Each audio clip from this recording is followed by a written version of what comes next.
The United States can pay any debt it has because we can always print money to do that.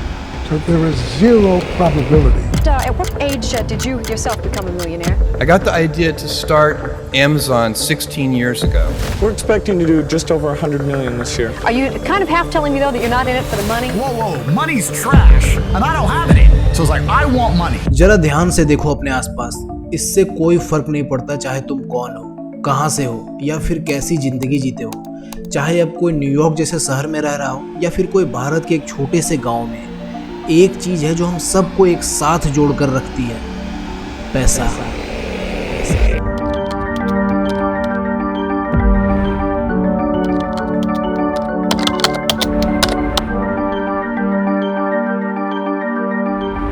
रोटी खानी हो, कपड़े खरीदने हो या घर से कहीं दूर जाना हो, यहाँ तक कि दवाई लेने के लिए भी एक ही चीज चाहिए, पैसा। लेकिन असलियत में जिस पैसे में हम इतना भरोसा करते हैं, जिसके लिए हर रोज खून पसीना बहाकर काम करते हैं ताकि 2 वक्त की रोटी खा सके, क्या होगा जब मैं आपको बताऊं कि रियल में इसकी कोई वैल्यू ही नहीं है। यह सिर्फ एक इल्यूजन है जो भरोसे पे टिका हुआ है। हमारे वॉलेट्स में जो पैसा है या फिर जो पैसा हम यूपीआई से ट्रांसफर करते हैं, उसकी रियल में कोई वैल्यू ही नहीं है। वो बस सरकार के भरोसे से चल रही है और सरकार इस भरोसे को आगे तोड़ भी सकती है और कई बार तोड़ भी चुकी है। 500 rupee and 1000 rupee currency notes presently in use will no longer be legal tender from midnight to night. Video and तक जरूर देखना, तुम्हें यह पूरी बात जरूर समझ आएगी कि मैं ऐसा क्यों कह रहा हूँ। हजारों लाखों साल पहले जब पैसा एग्जिस्ट ही नहीं करता था तो लोग आपस में लेन देन के लिए यूज करते थे बार्टर सिस्टम का। तुम्हारे पास जो होता तुम उसके बदले में जो चाहिए सामने वाले इंसान से वो ले लेते, मछली के बदले चावल या फिर कपड़े के बदले में अनाज। पर प्रॉब्लम यह थी, बार्टर सिस्टम काम तभी करता था जब आपस में 2 लोग एक दूसरे की चीज चाहते। अगर तुम्हें दूध चाहिए और दूध वाले को तुम्हारी चीज पसंद नहीं तो वहाँ पर कोई डील हो ही नहीं पाती थी। ह्यूमन सिविलाइजेशन को चाहिए था एक यूनिवर्सल एग्रीमेंट, एक ऐसा मीडियम जिससे हम कुछ भी ले सकते हैं। And then we invented money. पहले कई हजारों साल गोल्ड, सिल्वर या फिर चमकदार मेटल्स जो सबको वैल्यूएबल लगते थे और लिमिटेड भी थे, उन्हें करेंसी बनाया गया लेन देन के लिए। उनका एक सिंपल काम था, ट्रस्ट को एक फिजिकल फॉर्म देना। लेकिन इसमें भी एक दिक्कत थी। इमेजिन 10 किलो सोने के सिक्के लेकर शॉपिंग करने जाना। सबसे पहले तो लूटमार का डर, और दूसरी बात अगर कुछ भी ट्रेड करने जाओ तो एक जगह से दूसरी जगह जाने के लिए उन्हें स्टोर करने के लिए बहुत बड़े स्पेस की जरूरत पड़ती थी। इसी कन्वीनियंस से बचने के लिए बैंक्स ने नोट्स को इंट्रोड्यूस करा। यह पेपर नोट्स एक्चुअली गोल्ड या सिल्वर के अगेंस्ट में गारंटी थे। मतलब तुम बैंक में जाकर कभी भी नोट्स के बदले गोल्ड या सिल्वर ले सकते थे, जो कि थी रिप्रेजेंटेटिव मनी। और अभी तक पूरी दुनिया में जो भी पैसा यूज होता था वो गोल्ड से बैक्ड था। गोल्ड लिमिटेड था और उसकी रियल वैल्यू कल भी थी, आज भी है और आगे भी रहेगी। बट 1971 में यूएस प्रेसिडेंट रिचर्ड निक्सन ने एक ऐसा डिसीजन लिया जिसने दुनिया को पूरी तरह से बदल कर रख दिया। 1971 में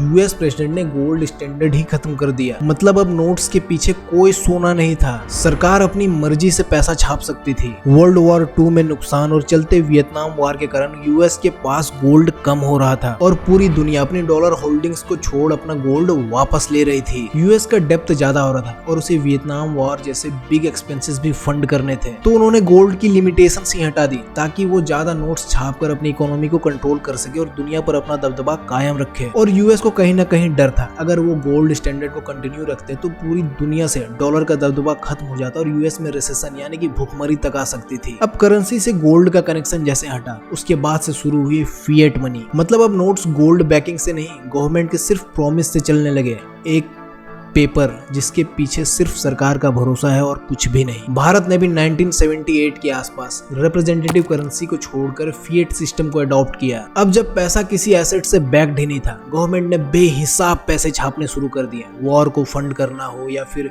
फ्रीबीज देकर वोट लेना हो। Simply flooded the system with money. We print it digitally, so we as a central bank we have the ability to create money. We also print actual currency and we distribute that through the Federal Reserve Bank. 2500 रुपए हर महिलाओं को दिया जाएगा। या फिर election आ रहा हो या फिर किसी बैंक ने स्कैम कर दिया, उसने बेल आउट देना हो, पैसा छापो। डेप्ट ज्यादा हो गए हो उसे देना हो, पैसा छापो, इसका रिजल्ट इन्फ्लेशन, महंगाई, जिसके कारण पैसा हर साल अपनी वैल्यू खो रहा है। आज से 30 साल पहले दूध 5 रुपए लीटर था, आज वही दूध 50 रुपए लीटर है। दूध तो उतना ही है बट पैसे 10 गुना बढ़ गए। अब ऐसा इसलिए हुआ कि हर चीज की वैल्यू मार्केट में बस दो बातों पर डिपेंड करती है। पहला कि उस चीज की सप्लाई कितनी है और दूसरा लोगों के बीच उस चीज को लेकर डिमांड कितनी है। जब किसी चीज की सप्लाई ज्यादा हो जाती है और डिमांड उतनी ही रहती है या फिर कम हो जाती है तो उसकी वैल्यू गिरने लगती है। और यह रूल पैसे में भी अप्लाई होता है। अगर मार्केट में रुपए ज्यादा आ गए और सामान उतना ही है तो एक एक रुपए की वैल्यू धीरे धीरे गिरती रहती है। फॉर एग्जाम्पल, जब कोविड आया और पूरी मार्केट डैमेज हो गई और पूरी दुनिया अपनी इकोनॉमी संभालने में बिजी थी, उसी टाइम यूएसए ने 3 ट्रिलियन से भी ज्यादा डॉलर्स प्रिंट किए और मार्केट में इंजेक्ट किया ताकि वो अपनी इकोनॉमी स्मूथली रन कर पाए। और डेटा के अकॉर्डिंग 2002 से लेकर 2025 तक यूएसए ने 16 ट्रिलियन डॉलर से भी ज्यादा पैसे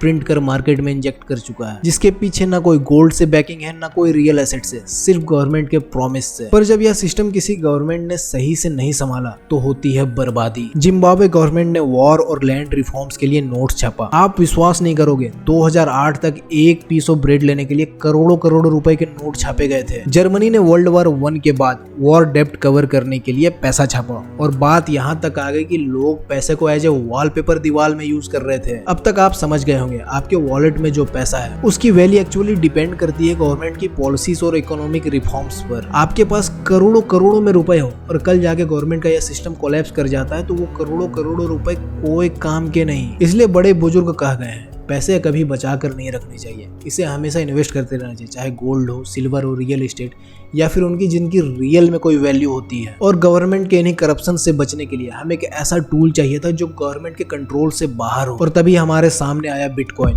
And all of a sudden, you know what happens? People start to worry. So out of this worry, we have something called the Bitcoin.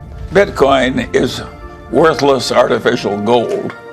Any stopping Bitcoin, the cryptocurrency hitting an all-time high again today. ना तो ये print हो सकता है और ना ही manipulate, जिसके बारे में हम बात करेंगे अगली वीडियो में और जानेंगे क्यों बिटकॉइन हमारे ह्यूमन सिविलाइजेशन के लिए बेहद जरूरी है।